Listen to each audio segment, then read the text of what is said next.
Assalamualaikum warahmatullahi wabarakatuh. Saya perwakilan dari kelompok 5 akan membuka presentasi pada pertemuan kali ini. Kelompok 5 tersendiri memiliki 5 anggota. Yang pertama, Alfrizar Iza pertama dengan NIM akhir 096, lalu Helda Olivia dengan NIM akhir 105, lalu Elvira Putri Sekar Cahyani dengan NIM akhir 112, lalu kemudian dengan saya sendiri Desi Fitriani Khorunisa dengan NIM akhir 345, lalu kemudian Rendra Dwi Cahya dengan NIM akhir 090. Lalu kemudian saya akan membacakan materi mengenai pengertian sistem. Kata sistem berasal dari bahasa Yunani yang berarti hubungan yang saling tergantung antara bagian satu dengan yang lainnya, membentuk satu kesatuan baik berasal dari alam ataupun yang diproduksi oleh manusia. Selanjutnya, pengertian pemerintahan. Pemerintahan adalah segala bentuk, kegiatan atau aktivitas penyelenggaraan negara yang dilakukan oleh organ-organ negara yang dilakukan mempunyai otoritas atau kewenangan untuk menjalankan kekuasaan. Lalu kemudian C. Sistem pemerintah. Menurut perspektif ilmu ketatanegaraan umum, Allgemeine Staatsrecht, yang dimaksud dengan sistem pemerintahan ialah sistem hukum ketatanegaraan, senada dengan pendapat para ahli tersebut yaitu Jemli Al-Siddiq. Selanjutnya, sistem pemerintah sendiri merupakan kesatuan ornamen pemerintahan yang di dalamnya mencakup kegiatan-kegiatan dari masing-masing lembaga, baik legislatif, yudikatif, maupun eksekutif, terkait hubungan kegiatan satu ke yang lainnya. Saya akan melanjutkan materi yang selanjutnya, yaitu organisasi sistem pemerintahan. Ada dua. Yang pertama, organisasi pemerintahan dalam garis horizontal, yaitu ada kekuasaan legislatif, kekuasaan eksekutif, dan kekuasaan yudikatif. Yang kedua, ada organisasi sistem pemerintahan dalam garis vertikal.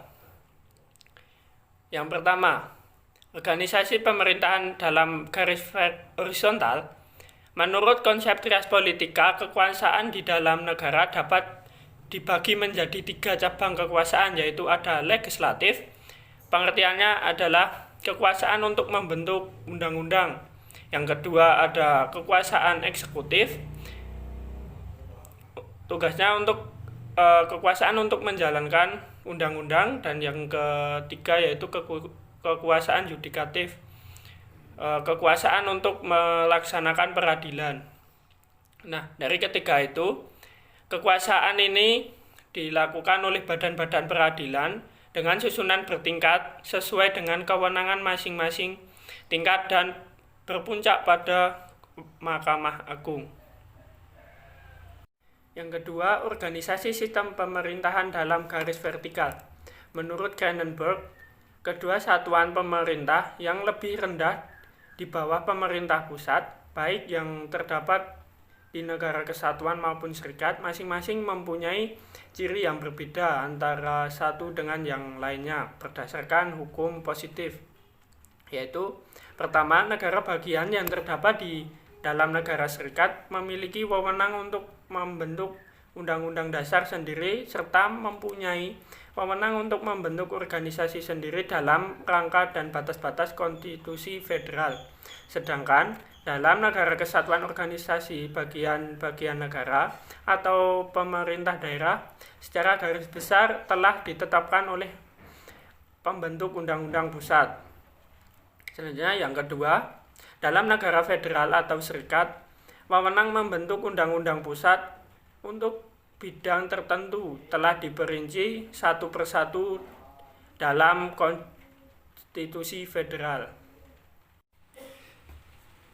Selanjutnya yaitu materi tentang macam-macam sistem pemerintahan negara. Yang pertama ada sistem pemerintahan parlementer. Sistem pemerintahan parlementer adalah sistem pemerintahan di mana hubungan antara eksekutif dan legislatif sangat erat.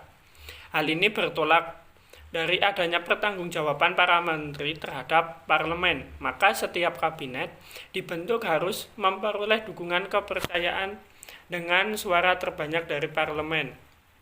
Dengan demikian, kebijakan pemerintah atau kabinet tidak boleh menyimpang dari apa yang dikehendaki oleh parlemen. Nah, pada prinsipnya sistem pemerintahan parlementer menitik beratkan pada hubungan antar organisasi negara pemegang kekuasaan eksekutif dan legislatif. Sistem ini merupakan sisa-sisa peninggalan sistem pemerintahan dalam arti paling luas, yakni monarki. Dikatakan demikian karena kepala negara apapun sebutannya mempunyai kedudukan yang tidak dapat diganggu-gugat. Sedangkan penyelenggaraan pemerintah sehari-hari diserahkan kepada menteri. Selanjutnya yaitu tentang ciri-ciri sistem pemerintahan parlementer sebagai berikut. Yang pertama, badan legislatif atau parlemen adalah satu-satunya badan yang anggotanya dipilih langsung oleh rakyat melalui pemilihan umum. Yang kedua, anggota parlemen terdiri atas orang-orang dari partai politik yang memenangkan pemilihan umum. Partai politik yang menang dalam pemilihan umum memiliki peluang besar menjadi mayoritas dan memiliki kekuatan besar di parlemen. Yang ketiga, pemerintah atau kabinet terdiri dari atas para menteri dan perdana menteri sebagai pemimpin kabinet. Dalam sistem ini, kekuasaan eksekutif berada pada perdana menteri sebagai kepala pemerintahan. Anggota kabinet umumnya berasal dari parlemen. Yang keempat, kabinet bertanggung jawab kepada parlemen dan dapat bertahan sepanjang mendapat dukungan mayoritas anggota parlemen. Hal ini berarti bahwa sewaktu-waktu parlemen dapat menjatuhkan kabinet jika mayoritas anggota parlemen menyampaikan mosi tidak percaya kepada kabinet. Yang kelima, kepala negara tidak sekaligus sebagai kepala pemerintahan. Kepala pemerintahan adalah Perdana Menteri, sedangkan kepala negara adalah Presiden. Dalam negara republik atau raja atau sultan, dalam negara monarki, kepala negara tidak memiliki kekuasaan pemerintahan. Ia berperan sebagai simbol kedaulatan dan keutuhan negara. Sebagai imbangan parlemen dapat menjatuhkan kabinet, maka presiden atau raja atas saran dari Perdana Menteri dapat membubarkan parlemen. Selanjutnya, diadakan pemilihan umum lagi untuk membentuk parlemen baru. Selanjutnya yaitu kelebihan sistem pemerintahan parlementer. Yang pertama, pembuat kebijakan dapat ditangani secara tepat karena mudah terjadi penyesuaian terdapat pada eksekutif dan legislatif. Hal ini karena kekuasaan eksekutif dan legislatif berada pada satu partai atau koalisi partai. Yang kedua, garis tanggung jawab dalam pembuatan dan pelaksanaan kebijakan publik jelas. Dan yang ketiga, adanya pengawasan yang kuat dari parlemen terhadap kabinet sehingga kabinet menjadi berhati-hati dalam menjalankan pemerintahan. Selanjutnya yaitu tentang kekurangan sistem pemerintahan parlementer. Yang pertama, kedudukan badan eksekutif atau kabinet sangat tergantung pada mayoritas dukungan parlemen sehingga sewaktu-waktu kabinet dapat dijatuhkan oleh parlemen. Yang kedua, kelangsungan kedudukan kabinet tidak bisa ditentukan berakhir sesuai dengan masa jabatan karena sewaktu-waktu kabinet dapat bubar. Dan yang ketiga, kabinet dapat mengendalikan parlemen. Hal itu terjadi apabila para anggota kabinet adalah anggota parlemen dan berasal dari partai mayoritas. Karena pengaruh mereka yang besar di parlemen dan partai, anggota kabinet dapat menguasai parlemen. Yang terakhir, yang keempat, parlemen menjadikan tempat kaderisasi bagi jabatan-jabatan eksekutif. Jadi, pengalaman mereka menjadi anggota parlemen dimanfaatkan dan menjadi bekal penting untuk menjadi menteri atau jabatan eksekutif lainnya. Yang selanjutnya yaitu sistem pemerintahan presidensial. Sistem presidensial merupakan sistem pemerintahan yang terpusat pada jabatan presiden sebagai kepala negara sekaligus sebagai kepala pemerintahan. Sistem presidensial dapat dikatakan pemerintahan perwakilan rakyat yang representatif, dengan sistem pemisah kekuasaan secara tegas. Pemisah antara kekuasaan eksekutif dan legislatif diartikan bahwa kekuasaan eksekutif ini dipegang oleh suatu badan atau organ yang di dalam menjalankan tugas tersebut tidak bertanggung jawab pada badan perwakilan rakyat. Dalam sistem pemerintahan presidensial, badan eksekutif dan legislatif memiliki kedudukan yang independen. Kedua badan tersebut tidak berhubungan secara langsung seperti dalam sistem pemerintahan parlementer. Mereka dipilih oleh rakyat secara terpisah. Kelebihan sistem pemerintahan presidensial. Yang pertama, badan eksekutif lebih stabil kedudukannya karena tidak tergantung kepada parlemen. Yang kedua, masa jabatan badan eksekutif lebih jelas dengan jangka waktu tertentu. Misalnya, masa jabatan Presiden Amerika Serikat adalah 4 tahun, sedangkan Presiden Indonesia adalah 5 tahun. Yang ketiga, penyusunan program kerja kabinet mudah disesuaikan dengan jangka waktu masa jabatannya. Yang keempat, legislatif bukan tempat kaderisasi untuk jabatan-jabatan eksekutif karena dapat diisi oleh orang luar termasuk anggota parlemen sendiri. Ciri-ciri sistem pemerintahan presidensial. Yang pertama, penyelenggara negara berada di tangan presiden. Presiden adalah kepala negara sekaligus kepala pemerintahan. Presiden tidak dipilih oleh parlemen, tetapi dipilih langsung oleh rakyat atau suatu dewan majelis. Yang kedua, kabinet atau dewan menteri dibentuk oleh presiden. Kabinet bertanggung jawab kepada presiden dan tidak bertanggung jawab kepada parlemen atau legislatif. Yang ketiga, presiden tidak bertanggung jawab kepada parlemen. Hal itu dikarenakan presiden tidak dipilih oleh parlemen. Yang keempat, presiden tidak dapat membubarkan parlemen seperti dalam sistem parlementer. Yang kelima, parlemen memiliki kekuasaan legislatif dan sebagai lembaga perwakilan, anggota parlemen dipilih oleh rakyat. Yang keenam, presiden tidak berada di bawah pengawasan langsung parlemen. Sistem pemerintahan presidensial merupakan sistem pemerintahan di mana kepala pemerintahan dipegang oleh presiden dan pemerintahan tidak bertanggung jawab kepada parlemen. Menteri bertanggung jawab kepada presiden karena presiden berkedudukan sebagai kepala negara, sekaligus sebagai kepala pemerintahan. Contoh negara yang menggunakan sistem presidensial yaitu Amerika Serikat, Pakistan, Argentina, Filipina, dan Indonesia. Yang selanjutnya yaitu kekurangan sistem pemerintahan presidensial.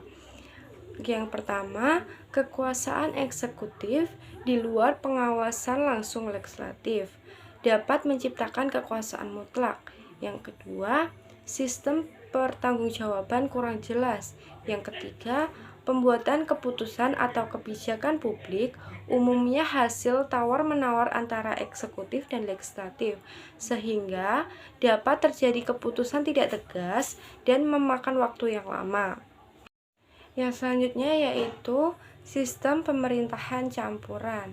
Sistem campuran pada hakikatnya merupakan bentuk variasi dari sistem pemerintahan parlementer dan sistem pemerintahan presidensial. Hal ini disebabkan situasi dan kondisi yang berbeda sehingga melahirkan bentuk-bentuk semuanya. Apabila dilihat dari kedua sistem pemerintahan di atas, sistem pemerintahan campuran bukan merupakan bentuk sebenarnya.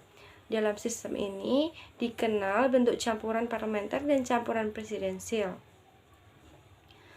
Pada sistem pemerintahan campuran presidensial, lebih menonjolkan ciri atau unsur dari sistem presidensialnya dibanding sistem parlementer. Begitupun sebaliknya, sistem parlementer lebih menonjolkan ciri atau unsur sistem parlementernya. Sistem pemerintahan campuran merupakan kombinasi atau campuran dari sistem pemerintahan presidensial dan parlementer. Mengapa demikian? Ini ditandai adanya presiden sebagai kepala negara dan perdana menteri sebagai kepala pemerintahan. Contohnya negara yang menggunakan sistem pemerintahan campuran yaitu Prancis. Ciri utama yang terdapat dalam sistem pemerintahan campuran yaitu ada 3, Yang pertama, menteri-menteri dipilih oleh parlemen. Yang kedua, lamanya masa jabatan eksekutif ditentukan dengan pasti dalam konstitusi. Yang ketiga, menteri-menteri tidak bertanggung jawab baik kepada parlemen maupun kepada presiden. F. Pemerintah Indonesia. 1. Sistem pemerintah Indonesia menurut Konstitusi RIS. Yang kedua, sistem pemerintah Indonesia menurut Undang-Undang Dasar 1950. Yang ketiga, sistem pemerintah Indonesia menurut Undang-Undang Dasar 1945 sebelum di-amandemen.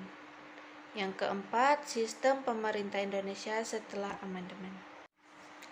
G. Kelebihan dan kekurangan sistem pemerintah. 1.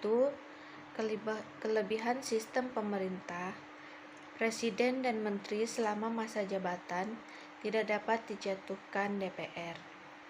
Seterusnya, pemerintah punya waktu untuk menjalankan programnya dengan tidak dibayangi krisis kabinet. Seterusnya, presiden tidak dapat memberlakukan dan atau membubarkan DPR. G. Kelebihan dan kekurangan sistem pemerintah. Yang pertama, ada kecenderungan terlalu kuatnya otoritas dan konsentrasi kekuasaan di tengah presiden. Yang kedua, sering terjadinya pergantian para pejabat karena adanya hak prerogatif presiden. Yang ketiga, pengawasan rakyat terhadap pemerintah kurang berpengaruh. Yang keempat, pengaruh rakyat terhadap kebijaksanaan politik kurang mendapat perhatian. H. Lembaga negara, yaitu ada 5. Yang pertama, MPR atau Majelis Permusyawaratan Rakyat. Yang kedua, DPR, Dewan Perwakilan Rakyat. Yang ketiga, DPR, Dewan Perwakilan Daerah. Yang keempat, Presiden dan Wakil Presiden. Yang kelima, BPK, Badan Pemeriksaan Keuangan. H. Lembaga negara. 1. MK Majelis Konstitusi. 2. KY Komisi Yudisial. 3. MA Mahkamah Agung. 4. Bank Sentral. 5. KPU Komisi Pemilihan Umum. I. Sistem pemerintahan daerah Indonesia. Pemerintahan daerah adalah penyelenggara urusan pemerintah yang dilakukan oleh pemerintahan daerah dan DPRD menurut asas otonomi dan tugas pembantuan dengan prinsip otonomi seluas-luasnya dalam sistem dan prinsip NKRI sebagai yang dimaksud dalam Undang-Undang Dasar 1945. Sistem pemerintahan negara Indonesia adalah sistem presidensial. Sistem presidensial adalah sistem negara yang dipimpin oleh seorang presiden sebagai kepala negara sekaligus kepala pemerintah. Presiden dan wakil presiden secara langsung dipilih oleh rakyat melalui pemilihan umum. Masa jabatan presiden adalah 5 tahun dalam satu periode. J. Sistem pemerintahan umum di Indonesia. Pemilu di Indonesia sejak pertama kali diadakan pada tahun 1995 adalah untuk memilih anggota legislatif yang sekarang disebut pemilu legislatif untuk memilih anggota DPR, DPD, dan DPRD, baik DPRD provinsi, kabupaten maupun kota. Tahapan penyelenggara pemilu legislatif sebagaimana diatur untuk UU Undang-Undang Nomor 10 Tahun 2008 meliputi 1. Pemutakhiran data dan penyusunan daftar pemilih. 2. Pendaftaran peserta pemilu. 3. Penetapan peserta pemilu. 4. Penetapan jumlah kursi dan daerah pemilihan. 5. Pencalonan anggota DPR, DPD, DPRD provinsi atau daerah. 6. Masa kampanye. 7. Masa tenang. 8. Pemungutan dan perhitungan suara. 9. Penetapan hasil pemilu. 10. Pengucapan janji anggota DPR, DPD, DPRD provinsi atau daerah. Terima kasih.